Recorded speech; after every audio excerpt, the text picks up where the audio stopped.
दुनिया की किसी लीडरशिप की डिक्शनरी के अंदर उनकी वो तारीफ़ शामिल ही नहीं है, लीडरी की तारीफ़ जो हमारे यहाँ जो लोग इस सिस्टम को मैनिपुलेट कर रहे हैं। लेकिन अल्हम्दुलिल्लाह ये पाकिस्तान अवामी तहरीक का एजाज़ है और डॉक्टर साहब की 35-40 साल की स्ट्रगल है, उनकी ट्रेनिंग है, उनकी तरबियत है। उन्होंने वो स्टफ़ क्रिएट किया है कि वो जब चाहे समुंदर के अंदर एक तलातम पैदा कर सकता है, समुंदर के अंदर एक तूफ़ान पैदा कर सकता है। ये स्टफ़ हमारे पास मौजूद है और ये हमने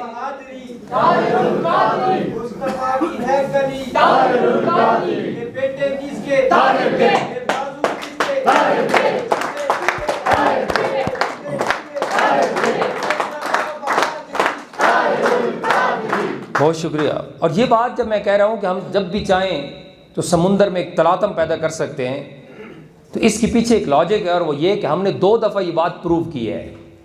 2013 और 2014 का धरना आपको याद होगा कि जिस वक्त स्टेट ने अपनी पूरी कुव्वत और ताकत के साथ उन इनकलाबियों का रास्ता रोकने की कोशिश की थी, और स्पेशली 2014 में कि पाकिस्तान की 70 साल की तारीख का बदतरीन तशद्दुद और बदतरीन पुलिस गर्दी जो पाकिस्तान अवामी तहरीक के कारकुनों के ऊपर की गई पूरे पंजाब के अंदर और फिर पूरे पाकिस्तान के अंदर, लेकिन उसके बावजूद वो काफिला इनकलाब नहीं रुका और अपनी मंजिल तक पहुंचा।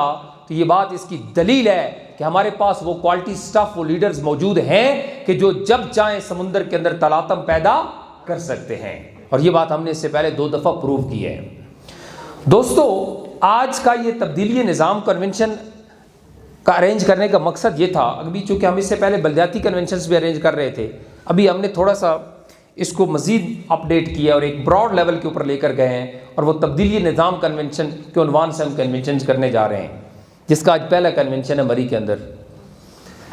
इसका मकसद यह है कि हमने पाकिस्तान अवामी तहरीक की जब डॉक्टर साहब ने बुनियाद रखी थी तो उन्होंने अपने लिए एक मुश्किल रास्ते का इंतखाब किया था।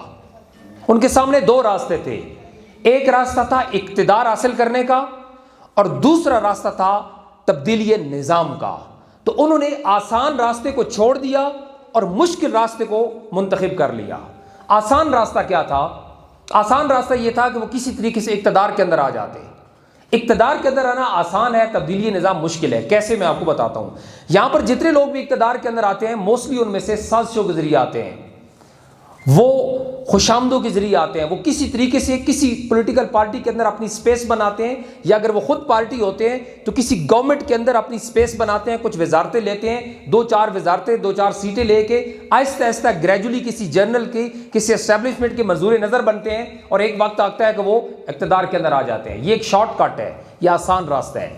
ये रास्ता हमारे पास भी था, अगर हम भी चाहते तो आज इक़्तिदार के अंदर होते।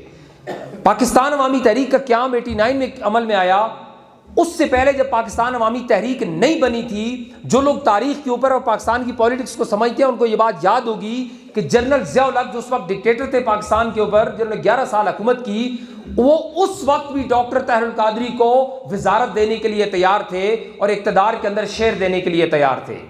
पाकिस्तान अवामी तहरीक बनने से भी पहले की मैं बात कर रहा हूँ। लेकिन डॉक्टर साहब ने उस वक्त भी, जब जनरल ज़िया-उल हक से मीटिंग हुई थी, तो उनको ये बात बावर करवाई थी कि जनरल साहब, अगर आप इस मुल्क के अंदर ऊपर कोई कौम के ऊपर कोई एहसान करना चाहते हैं तो वह एहसान यह है कि इस मुल्क के निज़ाम को बदल दें। जब तक ये निज़ाम नहीं बदलेगा इस मुल्क के अंदर जेन्युइन तब्दीली नहीं आ सकती। और उनकी उस वजारत की ऑफर को ठुकरा दिया था। और अगर इक़्तिदार का हिस्सा बनना किसके का रास्ता हमने चुनना होता तो हमारे पास जनरल मुशर्रफ के दौर के अंदर भी वो ऑप्शन मौजूद था। आप सबको याद होगा 2002 का जब इलेक्शन हुआ था तो वो जो हिस्सा उस वक्त मुत्तहिदा मजलिस से अमल को मिला था, MMA को, वो शेयर हमें भी देने के लिए तैयार था, वो सीटें हमें भी देने के लिए तैयार था कि आप सीटें ले ले और इक़्तिदार का हिस्सा बन जाए और काफ लीग को आप सपोर्ट करें। लेकिन उस वक्त भी हम अपने उसूली मौक़िफ़ और स्टैंड के ऊपर खड़े रहे थे कि जनाब, हमारा जो 4 सीटें ले जाना या 10-15 MLAs बना लेना और इक़्तिदार का हिस्सा बन जाने से इस मुल्क और कौम के लिए कोई खैर नहीं होगी। ये कौम तो उसी तरह तबाह हाल रहेगी। लिहाजा हमारा मुतालबा उस वक्त भी है, जब जनरल मुशर्रफ से डॉक्टर साहब की मीटिंग हुई थी तो उन्होंने बबांगे दोनों उसको ये बात बताई थी कि जनाब, अगर आप भी इस मुल्क के ऊपर और कौम के ऊपर कोई एहसान करना चाहते हैं तो आप निज़ाम बदल दें। लेकिन जनरल ज़िया की तरह जनरल मुशर्रफ का जवाब भी हुई था कि अगर मैं निज़ाम बदल देता हूं तो फिर मैं इक़्तिदार के अंदर कैसे कायम रहूंगा।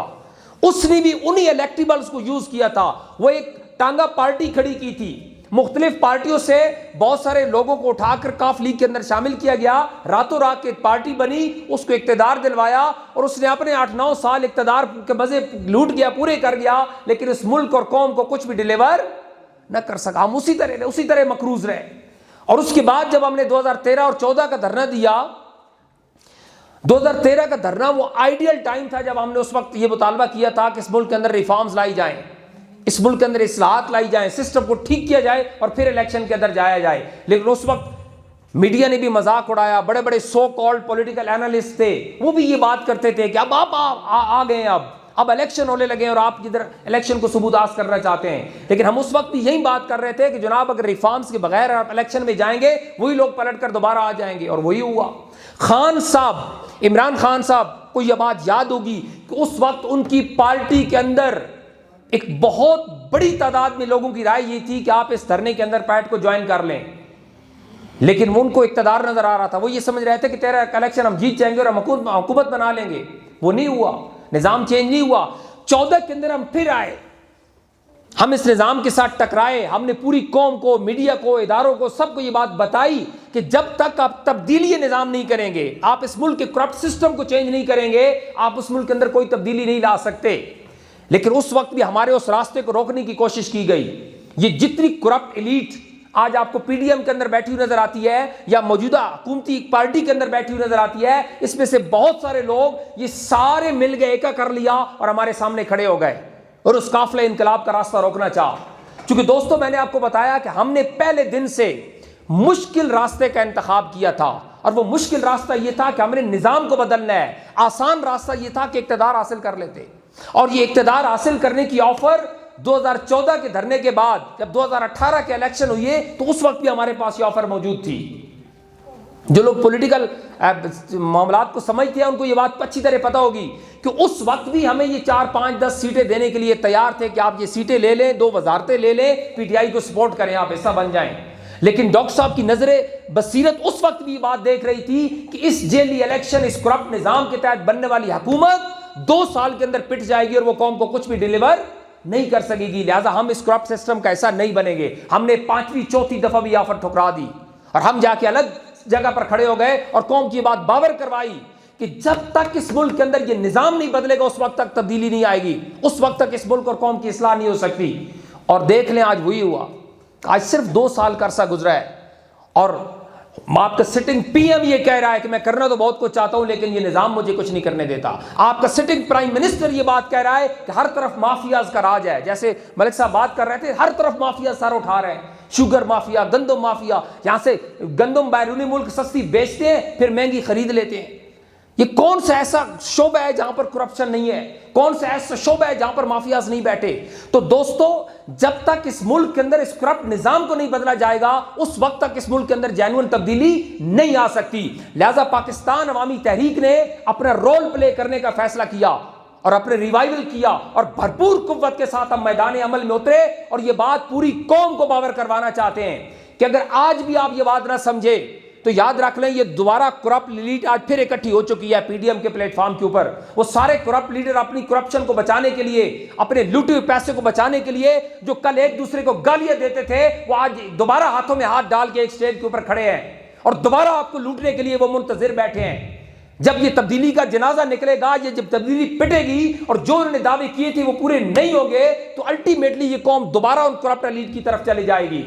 लिहाजा ये आइडियल टाइम है कि पाकिस्तान अवामी तहरीक ने अपना रोल प्ले करना है और कौम के एक एक शख्स को जाके ये बात समझानी है कि आपकी इस मुल्क की निजाम की बका, सलामती, तहफ़्फ़ुज़ अगर है तो वो इस 13 नुकाती मंशूर के अंदर है जो पाकिस्तान अवामी तहरीक ने दिया है।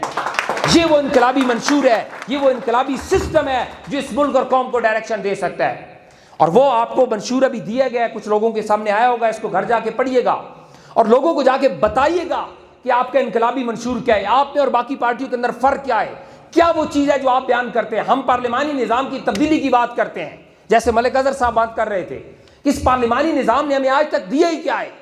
वो 400 खानदान दिए जो फ्यूडल लॉर्ड्स हैं, वो पहले करोड़पति अगर थे तो वो अरबपति और खरबपति बन गया लूट लूट के। वो 400 खानदानों के अलावा मुझे बताएं कि इस मुल्क को लीडर और मिला कहां से और है कौन जो असेंबलियों के अंदर जा सके। कौन है जिसके पास 20 करोड़ और 40 करोड़ रुपए है जो इलेक्शन के अंदर खर्च करे और असेंबली की सीट जीत कर जा सके? तो हमने सबसे पहले इस पैसे का, करप्शन का रास्ता रोकना है और इस करप्ट निज़ाम इस्तिखाब को चेंज करना है और इसकी जगह पार्लिमानी निज़ाम की जगह मुतनासिब नुमाइंदगी का निज़ाम लाना है। यह हमारा सबसे पहला पॉइंट है अपने इस इनकलाबी मंशूर का। हमने इस मुल्क के अंदर नए सूबों का क़याम अमल में लाना है। हमने 35 सूबों की बात की है कि दुनिया की जितने डेवलप कंट्रीज हैं, आप दुनिया के किसी मुल्क की मिसाल उठा के देख लें। आप अमेरिका की बात करते हैं, आप फ्रांस की बात करते हैं, आप ईरान की बात करें, आप टर्की की बात करें, आप बरतानिया की बात करें, आप दुनिया के जिस डेमोक्रेटिक कंट्री की मिसाल लेना चाहते हैं ले लें। उसकी टोटल आबादी हमने लिख दी है इस मंशूर के अंदर, उसकी आबादी को पढ़ें और उसके सूबे पढ़ें कितने हैं। दुनिया में सिर्फ किसी एक मुल्क की मिसाल दे दें कि जिसकी आबादी 22 करोड़ और 4 सूबे हों। लेकिन ये करप्ट एलीट ये कभी भी ये नहीं होने देंगे, चूंकि इनकी मुनाफली, इनकी वो कंट्रोल खत्म होता है उससे। हमारा दूसरा बड़ा मंशूर, हमारा दूसरा बड़ा पॉइंट 35 सूबों का क़याम है। हम हर डिवीजन को इंशाअल्लाह ताला सूबा बनाएंगे और उसके बाद